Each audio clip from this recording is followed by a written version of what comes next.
नमस्कार जोहार, आप देख रहे हैं झारखंड समाचार। चलिए जानते हैं झारखंड की 25 बड़ी खबरों को फटाफट अंदाज में।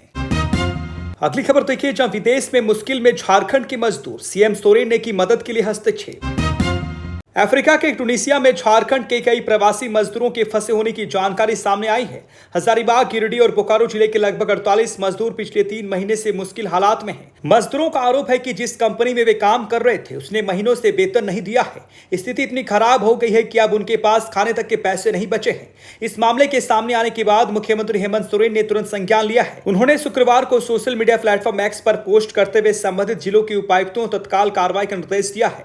मुख्यमंत्री ने लिखा है कि श्रम विभाग के साथ समन्वय बनाकर मजदूरों की मदद सुनिश्चित की जाए और पूरी जानकारी तुरंत साझा की जाए। मुख्यमंत्री के हस्तक्षेप के बाद उम्मीद की जा रही है कि राज्य सरकार अब भारतीय दूतावास और केंद्र सरकार के माध्यम से इन मजदूरों की सुरक्षित वापसी की प्रक्रिया शुरू करेगी। वहीं मजदूरों के परिजन लगातार प्रशासन से संपर्क में हैं और अपने प्रियजनों के सुरक्षित घर लौटने की उम्मीद लगाए बैठे हैं। अगली खबर देखिए, जहां गुमला में बसों का परिचालन ठप, बस ओनर एसोसिएशन ने किया अनिश्चितकालीन हड़ताल का ऐलान। गुमला बस ओनर एसोसिएशन के विरोध के बाद जिले में बसों का परिचालन आज से अनिश्चितकालीन के लिए बंद कर दिया गया है। एसोसिएशन ने पहले ही चेतावनी दी थी कि यदि प्रशासन उनकी मांगों पर ध्यान नहीं देता तो बसें नहीं चलेंगी। परिणाम स्वरूप शनिवार सुबह से गुमला जिले से खुलने वाली सभी रूटों की बसें पूरी तरह से ठप रहीं। गुमला में पहले बसों का संचालन ललित उरांव बस पड़ाव से किया जाता था, लेकिन हाल ही में जिला प्रशासन ने लोहरदगा रोड स्थित दुंदुरिया सरकारी बस स्टैंड में बसें चलाने का निर्देश जारी किया। इसी निर्णय का विरोध करते हुए बस मालिकों ने इसे अव्यवहारिक बताया। उनका कहना है कि दुंदुरिया बस पड़ाव शहर से दूर है, जिससे यात्रियों को पहुंचने में परेशानी होती है और बस मालिकों को भी आर्थिक नुकसान झेलना पड़ रहा है। बसों के ठप रहने से यात्रियों को भारी असुविधा का सामना करना पड़ा। कई लोग अपने गंतव्य तक नहीं पहुंच सके और बस स्टैंड पर घंटों इंतजार करते रहे। गुमला से करीब 250 बसों के न चलने से जिले के साथ साथ लोहरदगा, सिमडेगा और रांची रूटों पर भी इसका असर पड़ा है। अगली खबर देखिए, जहां सरायकेला में आदिवासियों को उग्र प्रदर्शन, कुर्मी समुदाय को आदिवासी दर्जा देने का विरोध। झारखंड में कुर्मी समुदाय को आदिवासी सूची में शामिल किए जाने की मांग के खिलाफ आदिवासी समुदाय का विरोध तेज हो गया है।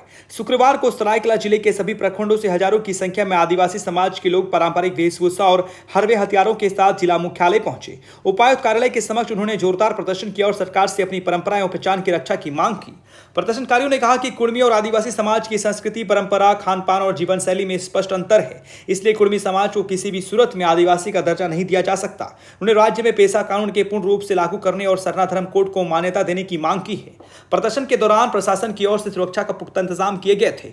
आदिवासी प्रतिनिधियों ने उपायुक्त को ज्ञापन सौंपते हुए चेतावनी दी कि अगर सरकार ने कुर्मी समाज को आदिवासी सूची में शामिल किया तो आने वाले दिनों में राज्य भर में उग्र आंदोलन किया जाएगा। अगली खबर देखिए, जहां घाटशिला उपचुनाव में पोस्टल बैलेट से मतदान शुरू, 2 दिनों में 117 कर्मचारियों ने डाला वोट। घाटशिला विधानसभा उपचुनाव को लेकर पोस्टल बैलेट से मतदान की प्रक्रिया शुरू हो गई है। निर्वाचन कार्य में तैनात सरकारी कर्मचारियों के लिए महिला विश्वविद्यालय परिसर में फैसिलिटेशन सेंटर बनाया गया है, जहां वे अपने मताधिकार का प्रयोग कर रहे हैं। जानकारी के अनुसार 30 अक्टूबर से शुरू हुए मतदान में अब तक 117 मतदाताओं ने वोट डाला है। पहले दिन 56 और दूसरे दिन 61 सरकारी कर्मचारियों ने पोस्टल बैलेट से मतदान किया। फैसिलिटेशन सेंटर पर 30 और 31 अक्टूबर 3 और 4 नंबर तथा 6 और 8 नंबर तक विभिन्न विभागों के अधिकारी, कर्मचारी, चालक, कंडक्टर और वीडियोग्राफर मतदान करेंगे। इसके अलावा आवश्यक सेवा प्रदाता वर्ग के कर्मियों के लिए मतदान की सुविधा 5 से 11 नवंबर तक उपलब्ध रहेगी। वहीं घाटशिला निर्वाचन क्षेत्र में 85 वर्ष से अधिक आयु और 40% से अधिक दिव्यांगता वाले मतदाताओं के लिए विशेष व्यवस्था की गई है।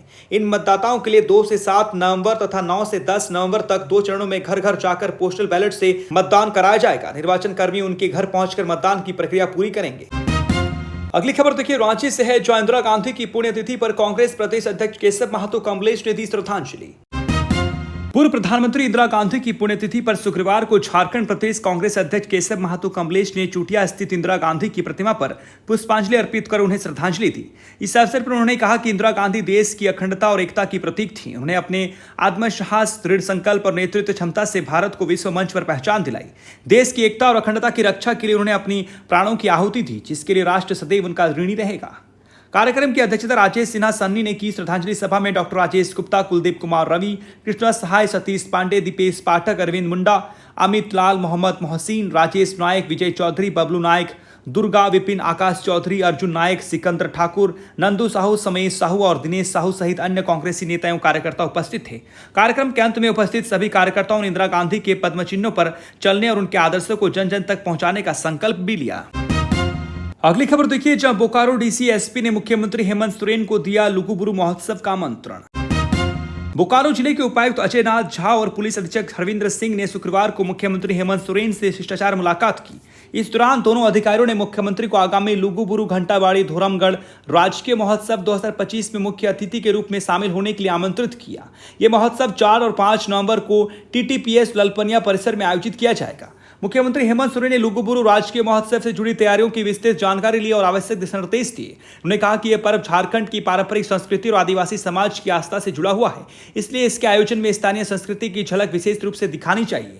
मुख्यमंत्री ने जिला प्रशासन को आयोजन की सभी व्यवस्थाएं सुचारू रूप से सुनिश्चित करने के निर्देश दिए और उत्सव की सफलता के लिए शुभकामनाएं दी। गौरतलब है कि लुगुबुरु महोत्सव हर वर्ष झारखंड की आदिवासी परंपरा, लोक नृत्य, गीत संगीत और सांस्कृतिक धरोहर को सहेजने के उद्देश्य से आयोजित किया जाता है, जिसमें प्रदेश भर से हजारों श्रद्धालु एवं पर्यटक शामिल होते हैं। अगली खबर देखिए, जहां जमशेदपुर में नशे में धुत स्कॉर्पियो चालक ने मचाई तबाही, 2 घायल, भीड़ ने की पिटाई।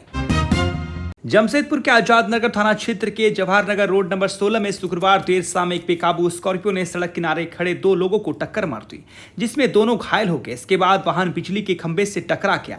स्थानीय लोगों ने बताया कि स्कॉर्पियो संख्या JS10BS 4040 तेज रफ्तार में मानगो की ओर से पारडी जा रही थी, तभी चालक ने नियंत्रण खो दिया और हादसा हो गया। घटना के बाद आसपास के लोगों ने घायलों को अस्पताल भेजा। वहीं जब चालक को नशे की हालत में पाया गया तो गुस्साई भीड़ ने उसकी पिटाई कर दी। सूचना पर पहुंची पुलिस टीम ने चालक को भीड़ से बचाया और थाने ले गई। जांच में चालक के शराब के नशे में होने की पुष्टि हुई। पुलिस ने वाहन जब्त कर लिया है और चालक के खिलाफ लापरवाही, नशे में वाहन चलाने और सड़क दुर्घटना से संबंधित धाराओं में मामला दर्ज किया है। स्थानीय लोगों ने बताया कि सड़क पर रात में तेज रफ्तार गाड़ियों का आवागमन आम है, जिससे दुर्घटनाओं का खतरा बना रहता है। उन्होंने प्रशासन से गश्त बढ़ाने और स्पीड ब्रेकर लगाने की मांग की है। पुलिस ने लोगों से अपील की है कि किसी भी घटना पर कानून अपने हाथ में ना लें, बल्कि तुरंत सूचना दें।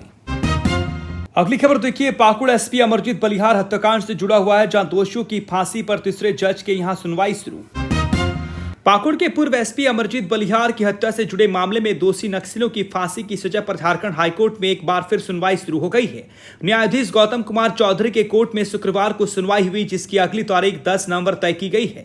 ये मामला अब निर्णायक मोड़ पर है, क्योंकि न्यायाधीश चौधरी तीसरे जज हैं, जिनकी राय लोअर कोर्ट द्वारा दी गई फांसी की सजा को प्रभावित करेगी। इससे पहले हाईकोर्ट के 2 न्यायाधीश रंगन मुखोपाध्याय और संजय प्रसाद की खंडपीठ में सुनवाई हुई थी। जस्टिस संजय प्रसाद ने फांसी की सजा को बरकरार रखने की राय दी थी, जबकि जस्टिस मुखोपाध्याय ने सबूतों की कमी का हवाला देते हुए दोषियों को बरी करने की बात कही थी। दोनों निर्णय अलग अलग आने के कारण अब तीसरे जज की राय निर्णायक होगी। गौरतलब है कि 2013 में चुनाव ड्यूटी के दौरान पाकुड़ के तत्कालीन एसपी अमरजीत बलिहार और 5 पुलिसकर्मी नक्सली हमले में शहीद हुए थे। दुमका की स्पेशल कोर्ट ने 2 नक्सलियों सुखलाल उर्फ प्रवीर मुर्मू और सनातन बास्की उर्फ तालादा को फांसी की सजा सुनाई थी। हाईकोर्ट ने शहीद बलिहार के परिजनों को 2 करोड़ का मुआवजा और क्लास 1 ग्रेड की नौकरी देने का आदेश भी दिया था। अगली खबर देखिए, जहां 23 नवंबर को जड़िया बाजार में होगा सामूहिक विवाह, 21 जोड़े बंधेंगे परिणय सूत्र में। बोकारो के जड़ी बाजार स्थित अग्रवाल भवन में आगामी 23 नवंबर को आयोजित होने वाले सामूहिक विवाह समारोह की तैयारियों को लेकर गुरुवार को बैठक आयोजित की गई। बैठक की अध्यक्षता अखिल भारतीय अग्रवाल कल्याण महासभा के अध्यक्ष अनिल अग्रवाल ने की, जबकि संचालन कृष्ण कुमार चांडक ने किया। बैठक में बताया गया कि यह सामूहिक विवाह कार्यक्रम अखिल भारतीय अग्रवाल कल्याण महासभा और अग्रवाल परिवार के संयुक्त तत्वाधान में अग्रसेन भवन परिसर, दामोदरनाथ महादेव मंदिर, जड़ी बाजार में आयोजित किया जाएगा। इस अवसर पर 21 जोड़ों का विवाह निःशुल्क संपन्न कराया जाएगा। यह आयोजन उन परिवारों के लिए विशेष रूप से किया जा रहा है जो आर्थिक रूप से कमजोर होने के कारण विवाह कराने में असमर्थ हैं।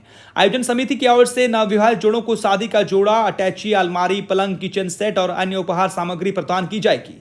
इच्छुक जोड़े अपने पंजीकरण अग्रवाल कल्याण महासभा के आवश्यक कार्यालय जरडी बाजार में करा सकते हैं।